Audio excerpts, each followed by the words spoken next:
റമദാനിലെ ഒരൊറ്റ നോമ്പ് കാരണം കൂടാതെ ഒഴിവായിപ്പോയാൽ അവൻ ഒരു കാലഘട്ടം മുഴുവൻ പകരം വീട്ടിയാലും ഖളാ ചെയ്താലും അതിന് പകരമാവുകയില്ല.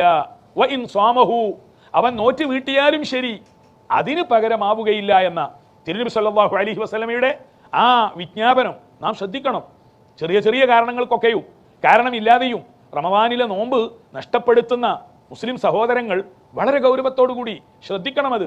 പ്രത്യേകിച്ച് അള്ളാഹു നമുക്ക് ആരോഗ്യം തന്നു, ഇഷ്ടാനുസരണം വായു, വെള്ളവും ഭക്ഷണവും എല്ലാം തന്നു. 10-20 മണിക്കൂർ നേരം ആഹാരമൊന്നും കഴിച്ചില്ലെങ്കിലും ശരീരത്തിന് ഒരു കോട്ടവും വരാത്ത വിധത്തിലുള്ള സംവിധാനം, ശാരീരിക ക്രമീകരണം സൃഷ്ടാവായ പടച്ചവൻ നമുക്ക് സമ്മാനിച്ചു.